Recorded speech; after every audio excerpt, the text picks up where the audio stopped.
తాకట్లో ఉన్న మీ బంగారాన్ని విడిపించి ఆ రోజు ఆన్లైన్ రేటుకి కొంటాం. Sharma gold company. నమస్కారం, వెల్కమ్ టు సుమన్ టీవీ. నేను గీతాంజలి. ప్రస్తుతం మనతో పాటు హిందూ ధర్మక్షేత్ర వ్యవస్థాపకులు, ఋగ్వేద అధ్యాపకులు సంతోష్ కుమార్ ఘనపాటి గురువు గారు ఉన్నారు. వారితో మాట్లాడదాం. గురుగారు నమస్కారం అండి. నమస్కారం అమ్మా. చాలా నాళ్ల తర్వాత. అవునండి, చాలా కాలం అయింది. చాలా అంటే నేనైతే బాగున్నానండి. మీ వీడియోస్ చూస్తూ ఇంకా చాలా సంతోషం అనిపిస్తుంది. అంటే ఒక రకంగా అవేర్నెస్ కల్పిస్తూ ఉన్నారు మన హిందూ ధర్మం పట్ల, అలాగే సనాతన ధర్మం పట్ల ఇంకాస్త మాకు ఆసక్తి, అలాగే గౌరవం పెరిగే విధంగా మీ వీడియోస్ అన్ని కూడా ఉన్నాయండి. చాలా సంతోషం. అందరి తరపున చెప్తున్నాను ఈ మాట, ఎందుకంటే నేను కూడా ఫాలో అవుతుంటాను కాబట్టి. ఎందుకంటే మీ వంటి వాళ్ళ ప్రోత్సాహంతో మరింత ముందుకు వెళ్ళొచ్చు. వారిదే అంతా. ఎన్నో సందేహాలండి. కార్తీక మాసం అంటేనే చాలా విశేషంగా మనం చూస్తాము. ప్రత్యేకించి కార్తీక పౌర్ణమి. అసలు ఈ రోజున ఏం చెయ్యాలి? విధిగా ఆచరించవలసింది ఏంటి?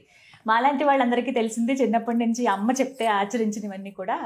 ఆ రోజు దీపాలు పెట్టాలి. ప్రత్యేకించి 365 ఒత్తులు సంవత్సరంలో రోజుకొకటి చొప్పున ఆ రోజు వెలిగిస్తే చాలు, సంవత్సరం అంతా మీరు పూజ చేసినట్టే అనే భావన చిన్నప్పటి నుంచి మాలో అలా ఇమిడిపోయిందండి. కానీ అది నిజమా? కార్తీక పౌర్ణమి అంటే ఏంటి? ఆ రోజున ఏం చేయాలి? వివరించి. తప్పకుండా అమ్మ. ఇప్పుడు కార్తీక మాసం గురించి మనందరికీ తెలుసు. కార్తీక మాసం అంటే గొప్పది. 30కి 30 రోజులు కూడా మనం రోజు కార్తీక పురాణం అని వింటాం. ఒక్కొక్క రోజుకు ఒక్కొక్క కథ, ఒక్కొక్క విధి విధానాలు అన్నీ ఉంటాయి. అయితే కార్తీక మాసంలో 30 రోజులు వ్రతం చేయలేని వాళ్ళు ఉంటారు. అంటే మొత్తం 30 రోజుల పాటు నదీ స్నానాలు, పుణ్యస్నానాలు, 30 రోజులు దీపారాధనలు చేసేవాళ్ళు ఉంటారు. చాలా మందిని నేను చూశాను. నది అందుబాటులో ఉన్న వాళ్ళు రోజు చేసేవాళ్ళు ఉంటారు. 30 రోజుల పాటు చేయలేని వాళ్ళు కొంతమంది ఉంటారు కదా. వాళ్ళు కనీసంలో కనీసం కార్తీక పౌర్ణమి ఒక్కరోజైనా నదీ స్నానం చేయండి. కనీసం కార్తీక పౌర్ణమి ఒక్కరోజైనా సరే దీపారాధన చేయండి. పౌర్ణమి ఒక్కనాడైనా సరే శివారాధన చేయండి. పౌర్ణమి ఒక్కనాడైనా సరే విష్ణువును పూజించండి. ఆ ఒక్కరోజైనా దానం చేయండి, ధర్మం చేయండి అని సహజంగా కార్తీక మాసం మొత్తం ఏవైతే నియమాలు, వ్రతాలు చెప్పారో అవి కార్తీక పౌర్ణమి ఒక్కరోజు చేసినా కూడా మంచి ఫలితం ఉంటుంది అనేటటువంటిది శాస్త్రం చెబుతూ ఉన్నది. అందుకే మా అమ్మగారు ఇంకా మా ఇళ్లలో ఉన్నటువంటి పెద్దవాళ్ళు, మీ ఇంట్లో పెద్దవాళ్ళు కూడా ఉంటారు. వాళ్ళు సంవత్సరంలో కొన్ని ఖచ్చితంగా పాటించే ఉంటాయి. అందులో కార్తీక పౌర్ణమి ఉపవాసం ఉంటుందండి. అసలు కార్తీక పౌర్ణమి ఖచ్చితంగా ఉపవాసం ఉంటారు. ఎందుకు అనంటే కార్తీక మాసం మొత్తం ఉపవాసం ఉన్న ఫలితం వస్తుంది. ఆ ఒక్కరోజు మీరు ఉపవాసం చేస్తే కనుక, ఆ ఒక్కరోజు దీపారాధన చేస్తే కార్తీక మాసం అంతా.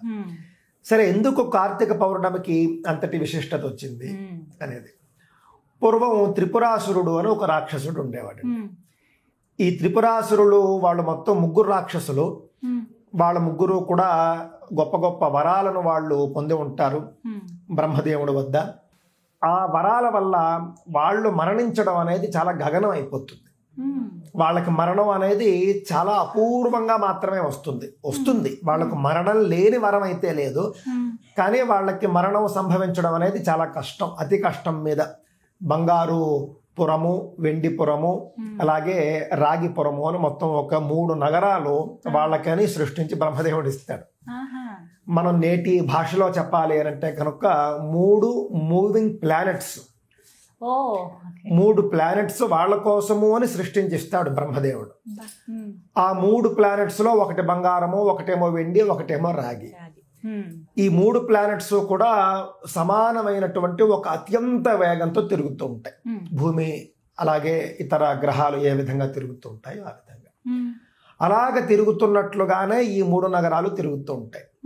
ఈ 3 నగరాలు కూడా 1000 ఏళ్లకు ఒకసారి ఒక రేఖ మీదకి వస్తాయి, ఒక సరళ రేఖ మీదకి వస్తాయి. 1000 ఏళ్లకు ఒకసారి అంటే ఇప్పుడు మనకి గ్రహణానికి ఒకే సందర్భంలో 3 ఒక రేఖ మీదకి వచ్చినట్లుగా భూమి, సూర్యుడు, చంద్రుడు, ఈ విధంగా ఆ 3 నగరాలు కూడా 1000 ఏళ్లకు ఒకసారి మాత్రమే ఒక రేఖ మీదకి వస్తాయి. అప్పుడు మాత్రమే వాళ్ళని చంపడానికి అవకాశం ఉంటుంది. అదొక వరం మాట వాళ్ళకి బ్రహ్మదేవుడు ఇస్తాడు.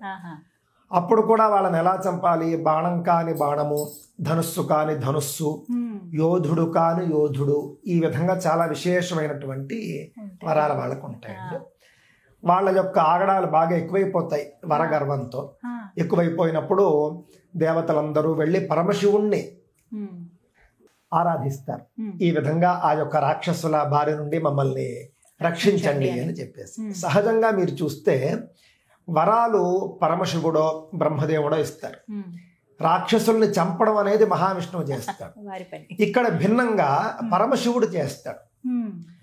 కావున పరమశివుణ్ణి దేవతలందరూ కూడా వెళ్ళి ప్రార్థిస్తారు ఆ రాక్షసుల్ని అంతమొందించమని వీళ్ళందరూ కూడా ప్రార్థించేసరికి ఆయన అంటే పరమశివుడు త్రిపురాసురుల్ని సంహరించినటువంటి రోజు కార్తీక పౌర్ణమి.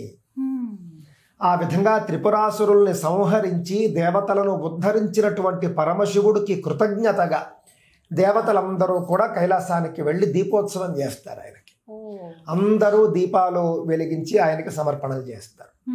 అది కూడా సాయంకాలము ప్రదోషకాల సమయంలో చేస్తారు. దానికి గుర్తుగా ప్రతి సంవత్సరము కార్తీక పౌర్ణమి నాడు సాయంకాల సమయంలో సూర్యాస్తమయం తర్వాత కైలాసంలో దేవతలందరూ కూడా పరమశివుడికి దీపారాధనలు చేసుకుంటూ ఉంటారు. అందువల్లనే కార్తీక పౌర్ణమి నాడు మీరు దేవాలయాల్లో చూస్తే ముఖ్యంగా శైవాలయాల్లో త్రిపురోత్సవము అని చేస్తారు. త్రిపురోత్సవం అంటారు. జ్వాలాతోరణం అని చేస్తారు. ఈ జ్వాలాతోరణం అంటే ఏమిటంటే ఒక రకమైనటువంటి ఒక తోరణం అంటే మన భాషలో ఆర్చ్ అనుకుందాం. మన భాష అంటే ఆధునికంగా అందరూ మాట్లాడుతున్న భాషలో ఆర్చ్ అంటే ఏమిటి? మన ఇంటి బయట ఏ విధంగా అయితే ఒక మామిడి తోరణం ఉంటుందో, ఏదైనా నగరాలకు కానీ పూర్వకాలంలో రాజధానులకు కానీ ఒక ఆర్చ్ లాంటివి ఉంటాయి. ఆ విధమైన ఆర్చ్ జ్వాలతో మనం సృష్టించాలి. జ్వాల అంటే నిప్పుతో ఒక ఆర్చును సృష్టించి అంటే తయారు చేసి, నేటి రోజుల్లో ఏం చేస్తారంటే సహజంగా ఒక గడ్డి పరకలతోనే ఒక చుట్టేసి లావు తాడు లాంటిది దాంతో ఒక ఆర్చు వీళ్ళు తయారు చేసి దానికి నిప్పు పెడతారు. ఆ విధంగా జ్వాలాతోరణం తయారవుతుంది. ఆ జ్వాలాతోరణం అనేది అంటించినప్పుడు వెలుగు బాగా వస్తుంది కదండి. ఆ వెలుగులో మనం ఆ రోజు భగవంతుడిని దర్శించాలి. ఆ యొక్క జ్వాలాతోరణం క్రింది నుండి వెళ్ళి ఆ వెలుగులో దర్శించాలి అని ఉంది. కుమారస్వామిని దర్శించాలి అని కూడా కొన్ని గ్రంథాల్లో ఉంది. ఆ రోజున సుబ్రహ్మణ్య స్వామిని దర్శించాలి, పరమశివుణ్ణి దర్శించాలి. మనకు దేవతలంతా కూడా అభేదం కాబట్టి జ్వాలాతోరణంలో ఆ యొక్క జ్వాల వెలుగులో భగవంతుణ్ణి దర్శించాలి అనేంత వరకు మనం పెట్టుకుందాం. అయితే ఇంకొక అంశం, ఆ రోజున 360 ఒత్తులు పెట్టడం అనేది అందరికీ ఉండేటటువంటి సందేహం. అంటే ఇది ఖచ్చితంగా పెట్టాలి అనేటటువంటి, నేను కిందటి సంవత్సరం కూడా చెప్పాను. 360 ఒత్తులు అనేది నాకు ఎక్కడా కూడా ప్రమాణం కనిపించలేదు. 360 అనే సంఖ్య చెప్పాలి కదా, 360 అనే సంఖ్య నాకు కనిపించలేదు. స్కంద పురాణంలో కార్తీక మహాత్మ్యంలో త్రిపురోత్సవంలో చూసినప్పుడు 720 ఒత్తులతో దీపం పెట్టమని ఉంది. అంటే 2 ఒత్తులు అంతేనండి. ఇప్పుడు మనం మామూలుగా దీపమంత్రం చెప్పామనుకోండి, సాధ్యం త్రివర్తి సంయుక్తం అంటాం, సాధ్యం ద్వివర్తి సంయుక్తం అని కూడా ఉంది. అంటే దీపం యొక్క లక్షణం చెబుతూ 2 ఒత్తులతో కూడా దీపం పెట్టచ్చు. 2 ఒత్తులు లేదా 3 ఒత్తులు. 3 మంగళం కాబట్టి సహజంగా 3 ఒత్తులతో పెడతారు. 2 మంగళమే. ఇదం సత్యం అని 2 సార్లు అన్నా కూడా గట్టిగా చెప్పినట్లు లెక్క.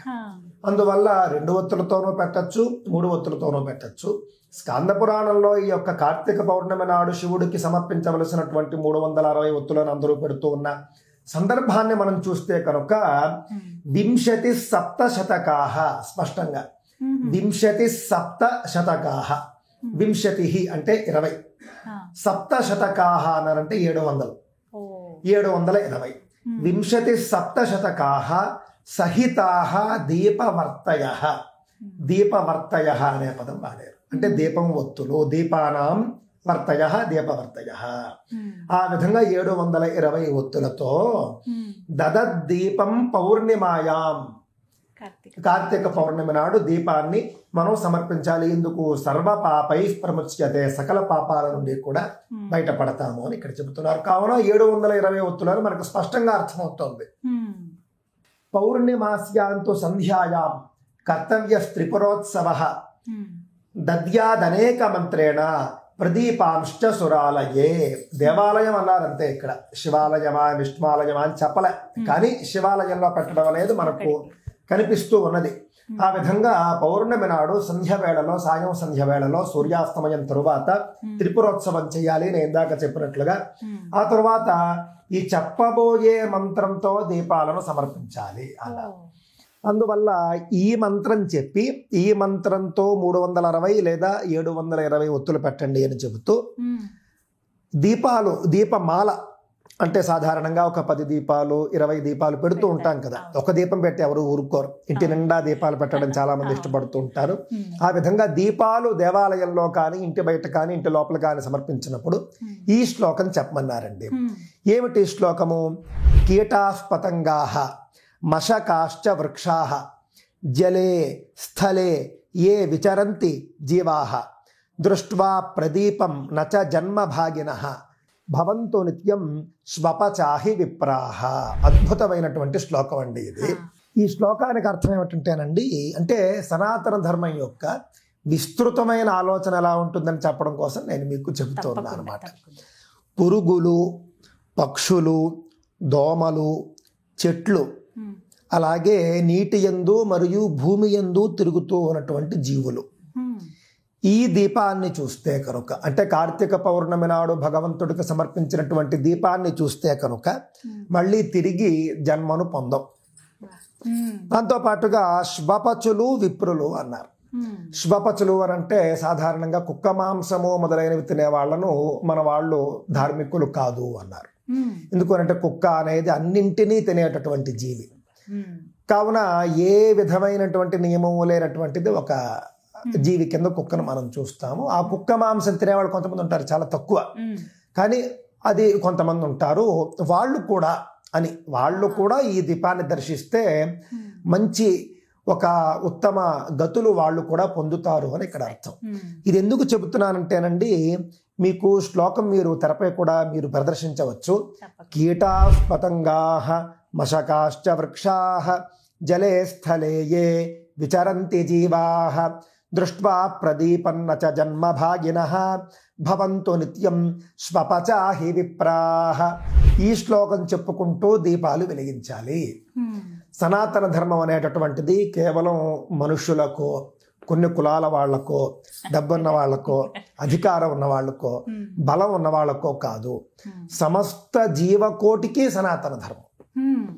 అందువల్ల దోమలు అన్నారు, పురుగులు అన్నారు, అన్ని జీవులకు కూడా ఈ దీపం వల్ల ముక్తి కలుగుగాక అని ఈ శ్లోకం యొక్క అర్థం. అందుకే మనం బాధ్యతగా పెడితే వాటన్నిటికీ ముక్తి వస్తుంది. అంతే కదండి. మరి అంటే అవి చేయలేవు, కేవలం పరోపకారాన్ని కోరడం మాత్రమే కాకుండా సనాతన ధర్మం ఇతర జీవుల యొక్క శ్రేయస్సు కూడా కోరుతుంది. అందువల్ల ఈ శ్లోకం చెప్పి మనం కార్తీక పౌర్ణమి నాడు ప్రదోష వేళ అంటే సూర్యాస్తమయం నుండి దాదాపుగా 48 నిమిషాలు, 2 ఘడియలు అన్నమాట అండి. సూర్యాస్తమయం నుండి 48 నిమిషాల కాలాన్ని ప్రదోషం అంటారు. ఆ సమయంలో మీరు 720 ఒత్తులు పెట్టడం కానీ, అదే విధంగా సాధారణంగా మీరు కార్తీక మాసంలో పెట్టుకునేటటువంటి కార్తీక దీపాలు పెట్టడం కానీ చేయాలి. ఆ దీపాలు పెడుతూ ఉన్నప్పుడు ఈ శ్లోకాన్ని చెప్పుకోవాల్సినటువంటి అవసరం ఉంటుంది. కార్తీక పౌర్ణమి నాడు ఇంకానండి చాలా మంది నేను ఇందాక చెప్పినట్లుగా నెలంతా ఉపవాసం చేయలేని వాళ్ళు ఆ వాళ్ళు ఒక్కరోజు చేస్తే చాలు. నెలంతా దీపాలు పెట్టలేని వాళ్ళు ఆ ఒక్కరోజు, నెలంతా నదీ స్నానం అవకాశం లేని వాళ్ళు ఆ ఒక్కరోజు. ఈ విధంగా ఆ ఒక్కరోజైనా పుణ్యాన్ని సంపాదించే ప్రయత్నం చేయండి అని మన యొక్క మహర్షులు పెద్దవాళ్ళు మన మీద ప్రేమతో చేసినటువంటి ఒక ఏర్పాటు అండి. ఈ కార్తీక పౌర్ణమి అనేది కొన్ని నక్షత్రాలతో కలిసి వచ్చినప్పుడు చాలా విశిష్టతను కలిగి ఉంటుంది. కానీ ఈసారి ఆ అవకాశం లేదు. ఈసారి అశ్విని భరణి నక్షత్రాలు మాత్రమే ఉంది, కానీ కృత్తిక రాలేదు. కృత్తిక నక్షత్రం వస్తే చాలా విశేషమైనటువంటి పర్వదినం. బుధవారం రోజు పూర్తిగా పౌర్ణమేనా అండి? ఉందండి, దాదాపుగా పూర్తిగా పౌర్ణమి ఉంది. మనకి ప్రదోషంలో ఉండాలి, అంతేనా?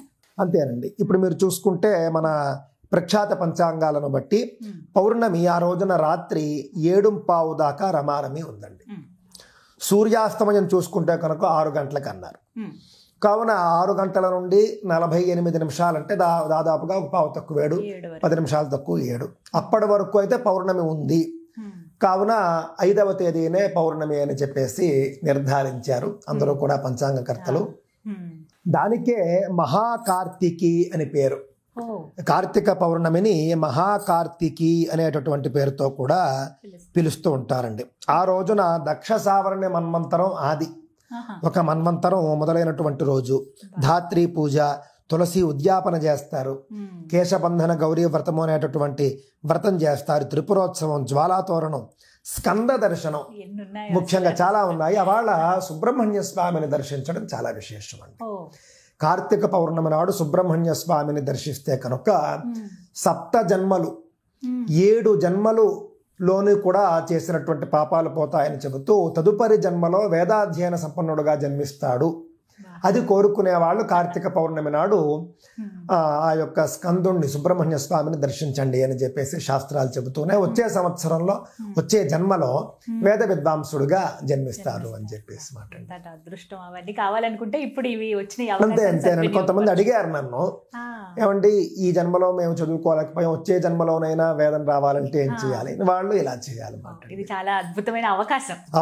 కానీ చాలా నేను ఇప్పటి వరకు విననటువంటిగా ఒక మంచి మంత్రం చెప్పారు. ఎలా అసలు పూజ చేసుకోవాలో, 720 ఒత్తులు ఎందుకు వెలిగించాలి, అసలు శాస్త్రం ఏం చెప్తుందని చాలా చక్కగా వివరించారు గురుగారు.